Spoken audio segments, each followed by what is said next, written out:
Good morning. This is Father Stephen Kelly from St. John's Church in Detroit, and we're continuing our series of daily morning meditations where we generally look at one or another of lessons that are assigned for morning or evening prayer, what is known as the Daily Office Lectionary. Today for Friday, let's take a look at the lesson that's assigned for morning prayer from St. Luke's Gospel. We're already up to chapter number 14, beginning at verse 15. And when one of them that sat at meat with him heard these things, he said unto him, Blessed is he that shall eat bread in the kingdom of God. Then said he unto him, A certain man made a great supper, and bade many, and sent his servant at supper time to say to them that were bidden, Come, for all things are now ready. And they all with one consent began to make excuse.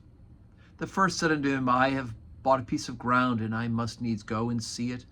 I pray thee have me excused. And another said, I've bought 5 yoke of oxen, and I go to prove them. I pray thee have me excused. And another said, I have married a wife, and therefore I cannot come.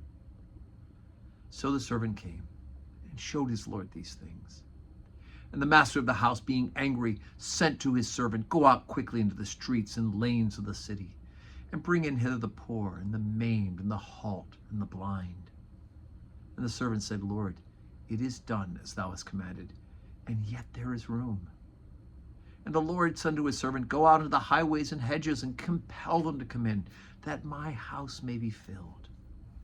For I say unto you that none of those men which were bidden shall taste of my supper. It's kind of harsh at the end there, but it's a parable, and Jesus is speaking directly to those of the original covenant, right? They're the ones who have this initial invitation to come and to follow Jesus Christ, because he's the Messiah. He's the fulfillment of God's promise to send that Messiah, right? He's the one who's going to fulfill the promise to be a king in the lineage of David forever and ever. And in fact, the price of sin is now being paid by God himself. And he's invited all those of the original covenant, but we know that not all those of that original covenant came to follow Jesus Christ as Lord.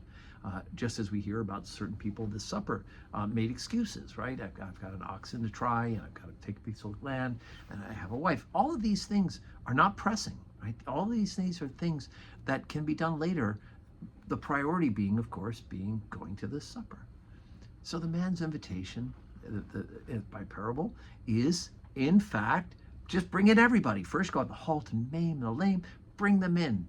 And when the servant says we've done that, he says we'll go out and compel the rest of the folks to come in. And this becomes the work of the church, right? We are those who are not a part of that A-list, those who are not members of the lineage, the blood of Abraham, Isaac, and Jacob, right? We are not in the first covenant, but we've been brought into this new invitation to come and to eat at the banquet table of the Lord. As the beginning sentence said, that blessed is he who shall eat bread in the kingdom of God. We are invited. All of us, right? All of us are invited into that kingdom. So today, of course, is Friday. No public worship at St. John's, but we look forward to seeing you in church on Sunday. But until then, say your prayers, and may God grant us a Friday that's full of blessing.